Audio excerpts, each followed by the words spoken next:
आजीविका मिशन ग्रामीण ये नाम आउ जिते बड़े MGNREGA विफलता हैला ये विफलता को देखिकी आम देशर यशस्वी प्रधानमंत्री माननीय नरेंद्र मोदी जी से बीबीजी रामजी यह नुआ आईन आज प्रणयन करी आम सामना को आनी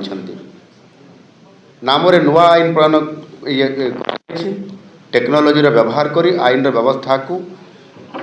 ता भितर किभली भाव में दुर्नीति को हटा जाई पारिबो यह हूँ ये बीबीजी रामजी मूल उद्देश्य मूल लक्ष्य आउ ये आईन ना रे मध्य विकसित भारत भीबी विकसित भारत रही गांधीजी जो स्वप्न थिला तांकर जो मिशन थिला ग्राम स्वराज्यर स्वप्न ताकू प्रकृत अर्थ में कार्यकारी करने आईन भितर ये बीबीजी रामजी रे संपूर्ण व्यवस्था करा जायछि केवल गांधीजी ना को व्यवहार करी पॉलिटिकल माइलेज नबा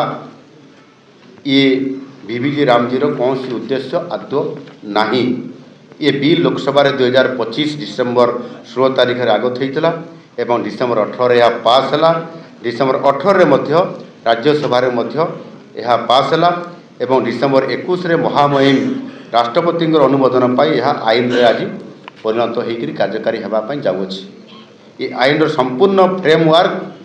2047 लक्ष्य जो आम रखी विकसित भारत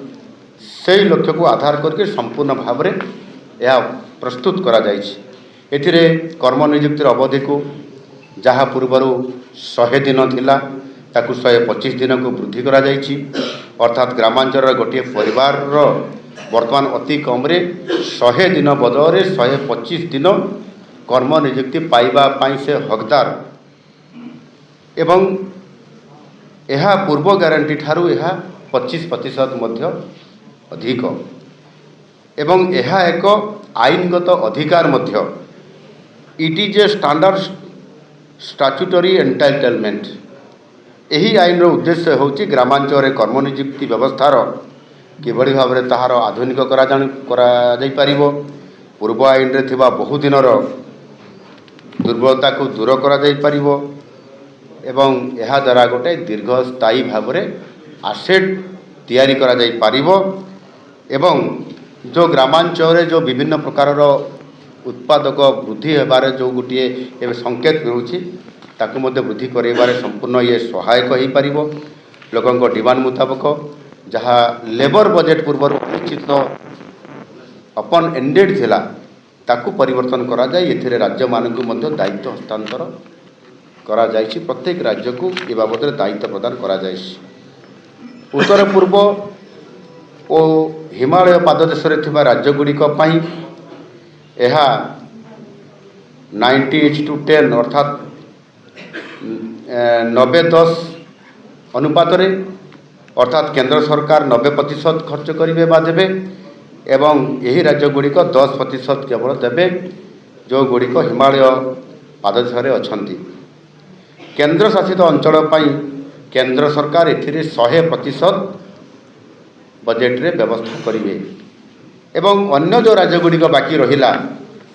सेथिरे आपनकर केंद्र सरकार 60% देवे राज्य सरकार 40% खर्च बहन करेंगे यह द्वारा खर्चर परिमाण को निर्दिष्ट भाव में बजेटिंग करा जाई पारिबो कार्यान्वयन रे श्रृंखला आसिबो एवं एथिरे संपूर्ण भाव में दायित्वबद्धता मध्य वृद्धि पाइबो केंद्र और राज्य मध्य यह समन्वय मध्य रक्षा करा जाई पारिबो 260 प्रकार छोट बड़ काम को स्ट्रीमलाइन करा जाय 4टी प्रमुख क्षेत्र रे कर्म नियुक्ति उपरे केंद्र सरकार या उपरे गुरुत्व आरोप करिसंती